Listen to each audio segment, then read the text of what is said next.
Today at Woodturning, we're going to be working with a cool part of the tree, the crotch, and we're going to make this beautiful platter. Tim's American Beauty was made by Robust Tools, America's premier lathe manufacturer. Quality hardened tool rests and live centers too. Robust. Built to turn wood. Enjoyed for a lifetime. Easy Wood Tools, best-in-class carbide wood turning tools. Thompson Lathe Tools, made by a woodturner for woodturners. Take a look at this beautiful oak tree here. These two big trunks going up right there, making a great V. And it's the V that we're really interested in because this is called the crotch wood of a tree. And what it does is it has beautiful grain in there. Now you can't see it on this piece right here, but I just want to show you how we cut this out. So here are the branches going this way and it's slabbed this way. And you make a really cool platter out of this thing right here. This is the platter we're going to make today. This is from the sister slab of that piece right there, sent to me by Will Dukes, a fellow I met at the Florida Symposium a couple years ago. And this is fabled Cuban mahogany. It's really hard to get. And the only time you really can get this is when you ecologically get it, when a tree's been felled by a storm. And this came down through Hurricane Irma. So we're going to get in the shop and work on that other piece. You can see what I meant about sisters. These two pieces of wood just laid like this in the tree. So it's really cool how this one came out, and then behold, there it is right there.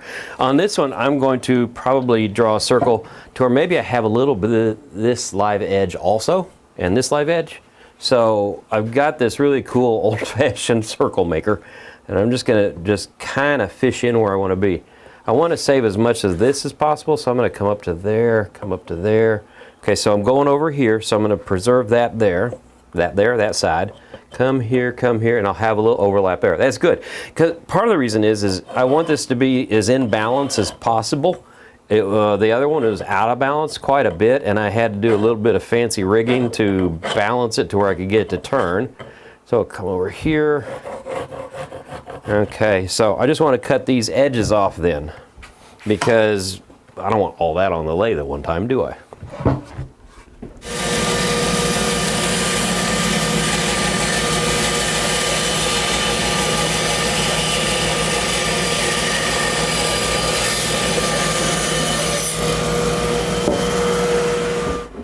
I'm gonna have to get a bigger drill. If I get bigger wood, I just have to drill a small hole here that will hold the worm screw that's going to hold this in our chuck and on the lathe.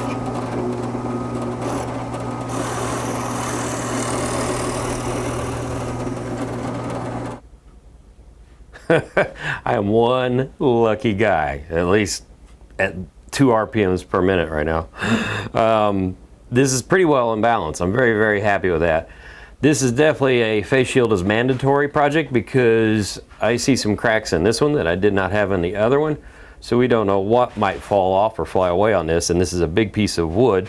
We are going to start as slow as possible and just bring the speed up. This is the bottom of the platter, and I want to start cutting away this way. We're going to make an OG shape. So I want to work away on the lip first, kind of get an establishment of where I'm going to be with that.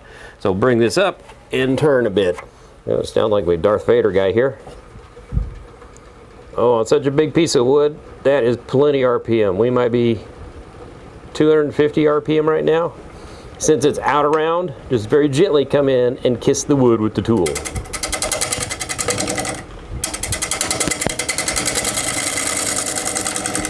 Just little nibbles. You can, if you want to, come across and try to level this out if you want an easier start for your tool each time. And I'm going to my left because the grain orientation runs this way, and I'm pushing down on the grains and it makes a cleaner cut.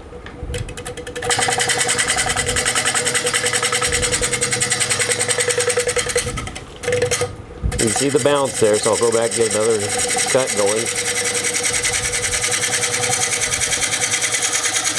And you don't want to take too much wood because it really starts to chip on you at that point. So I'll just come back in and go light and take this down a little bit more like this. And do nibbles.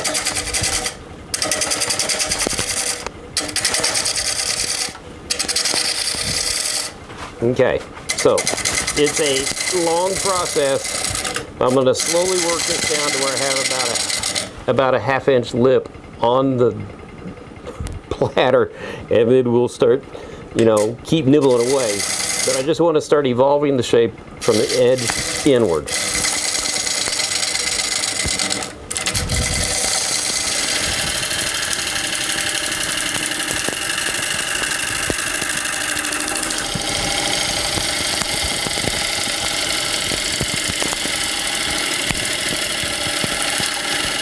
Okay, you can see we made a little bit of headway there, and the shape I am working for is kind of this. That's the OG. It's like a S kind of stretched out. And on this one, I did not make a really sharp delineation between here and the bottom. I just wanted to make sure that this rested here. One thing I did do, I put the tailstock up just for safety during this. I forgot to do that earlier, but I did it very quickly after the camera was off. So anyway, what I'm going to do now is I'm going to start taking a cut here where I want to come and swing out and then back up in to make that part of the S. It's a nice fluid movement. So we'll turn the lathe back on. Oh, there's the controller. And we'll come in here, and the tailstock's going to get in the way a little bit, so you just have to kind of adjust for that. So you want to take little bits of wood and just kind of make a dance with it.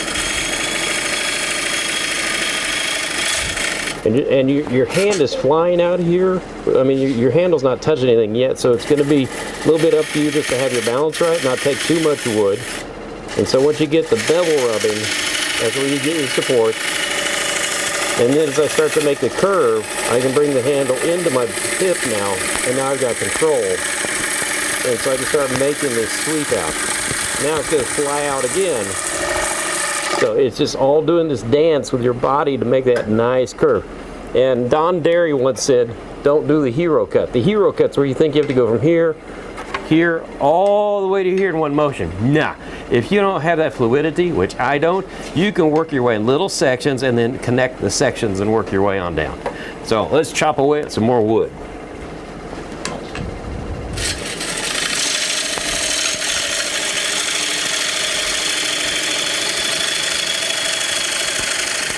So right now I've got an easy wood cutter that's not completely square. It's got round edges right now.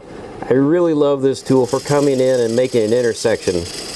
Brian and I were talking off camera, and instead of making a recess all the way, we're going to put a foot on this because it's such a large piece. But what the Easy Wood tool does, it allows me to come into this corner right here and not have any issues. And since that's a rounded tip on here, that is a little bit of a rounded intersection, which looks really nice. So now I'm just going to use this to come in here and start flattening the bottom a bit. And now we're running into this situation to where we have the tool rest in the way. So now's the time we go free flying a little bit. But since everything's really turned out here, we don't have that much of an issue now. We're not going to be putting a lot of pressure on the wood just by cleaning up this end. So we'll slide this in, and I actually want to adjust this just a little bit. See my center point right there? I'm a little bit below it. You want Easy Wood tools to be on center. And when you are working with such a large piece of wood like this, it really helps to have a lot of weight underneath you. This American Beauty weighs 800 and something pounds. When you have that much cast iron, stainless steel bed, it absorbs the vibrations, it absorbs the rocking, so you can put something big on here and it doesn't move. And that's a big, big help when you're trying to do delicate cuts. You don't want this whole thing shaking while you're turning. That can be bad. So, looks good. We're going. Okay, so we're just going to gently come in here and sweep across with this edge and let the edge make the entrance onto the wood. You don't want to just plunge that whole tip in there straight on. You want that edge to lead you into your cut here. Now I'm not going to worry about making this flat right here, because right about here is where we're going to start making our indentation, because we are going to make a recess to expand our jaws into this area. And so I can just use the edge coming this way now and cut into here. It's really nice working with a tool in a flat presentation. You're not worried about anything catching right now at this point. But I'll fuss with this a little bit longer and get it right where I want it.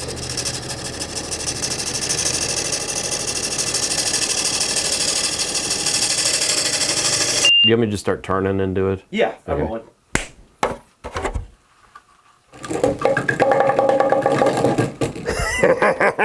Let's not do that all the time. Raise it up a little bit more. Okay. That might work. So I'm just making the dovetail shape here for my recess. So I'll make sure I get that angle in there right. Now this bottom is going to be kind of interesting. People who turn will know this is how we attached it. So I want to make it a little decorative.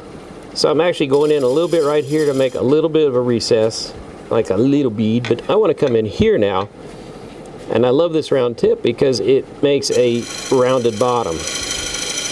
So I want to make 3 marks. Now if I do boom and boom, this one might be off. It's harder to measure it up. So I'm going to come over here and do the outside one first. Now I can come in here and start fishing for the center. If it looks right, there we go. It's a lot easier to get those symmetrical like that.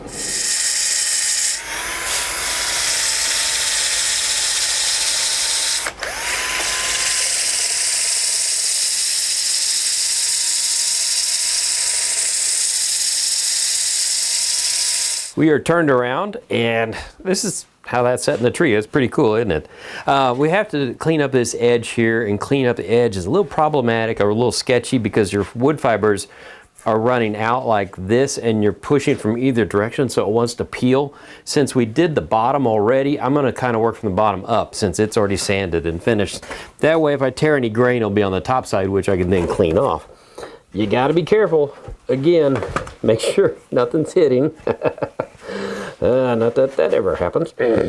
So, I'll turn this up. I'm out of the line of fire. If anything happens, it's going to go that way. Let's see. Let me turn this up just a bit. I think there's a little wobble. So I'm going to come in here, and this is just a very, very gentle touch, and I'm only going to do it little sections. There we go. I am making the edge sweep out towards the top, just to give it a little bit of movement. If I just had a straight edge on it, it'd look kind of square and just sit there. So we're going to give this a little life. We're cutting air too, so we have to have a firm grip on the tool and a light touch. It's a pretty thick rim. I wanted to leave it thick to give this size of the platter a little bit of heft, because it is a big, big platter. Let's just stop that and see where we are. Yeah, you can see we're good. We're a little bit live edge right here still, but we're getting where we want to be. So just a couple more cuts.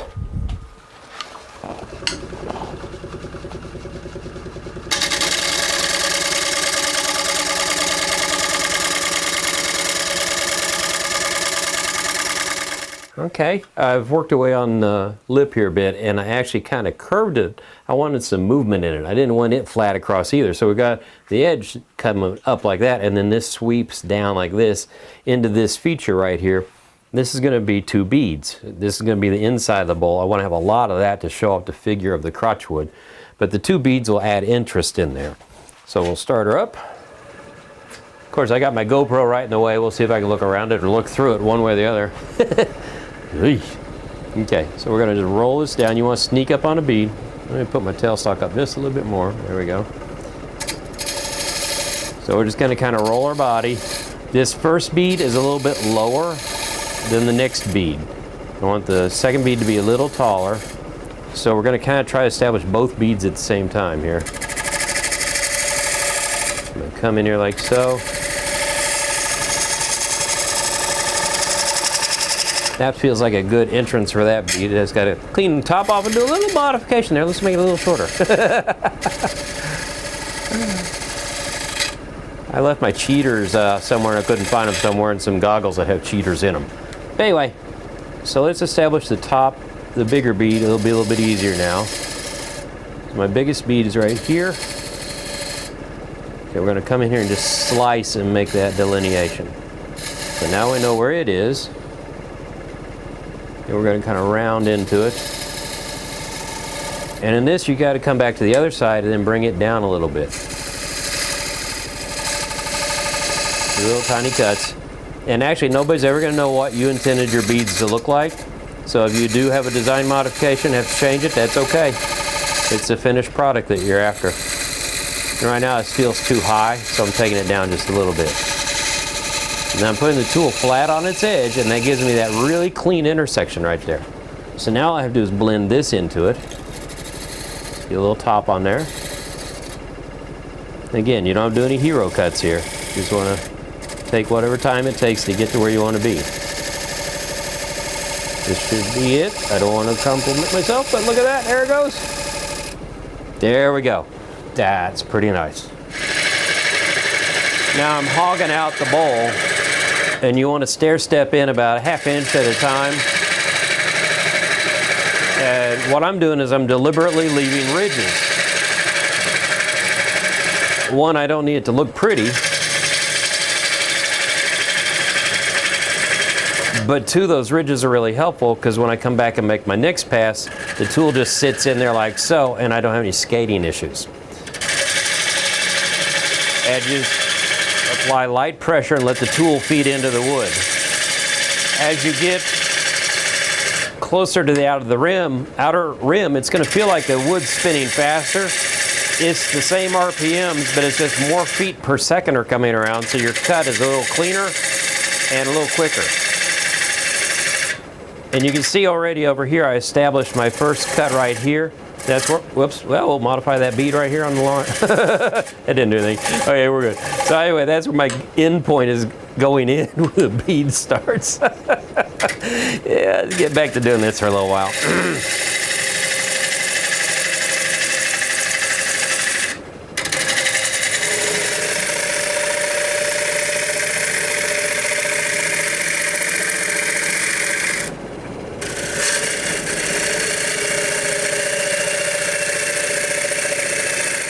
So we're getting almost to the final depth that we want. I'm leaving this a little thick because it's such a massive platter. You can see the end grain tearing right here. So that's the way the grain is running through this right now. Look, top tree, bottom of the tree. So I have to be careful when I go through here and make my cuts. I might use a negative scraper on there to help clean that up a bit. But I've gotten to the point to where I'm just coming across now and making skimming cuts. And I'm just letting the bevel of the tool ride to help me get this flat across.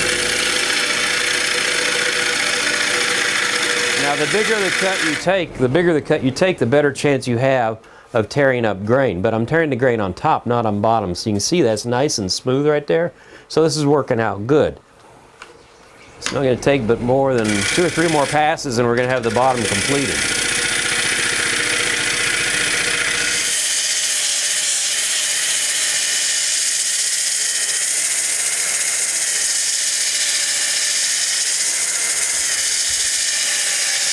Well, now we're ready for the fun part, and I do want to thank Will Dukes for sending me this Cuban Mahogany.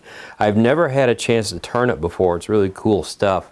I'm just going to be putting on some not mineral oil, but Danish oil here, and you can now see that feather. It just looks like a feather coming out of the wood, popping out. It's really soaking it up, so that means this wood dried out pretty well over the last year. But I want to put a nice thick coat on there and let it soak in. So that's a pretty neat project to make, and I'm glad that this was reclaimed wood. They didn't go and cut down a viable tree to get this. Hurricane Irma provided this for us. So this is how you make a Cuban Mahogany Crotch Wood Platter. Well, until the next time on Wood Turning, keep turning. Tim's American Beauty was made by Robust Tools, America's premier lathe manufacturer. Quality hardened tool rests and live centers too. Robust. Built to turn wood. Enjoyed for a lifetime. Easy Wood Tools, best in class carbide wood turning tools. Thompson Lathe Tools, made by a woodturner for woodturners.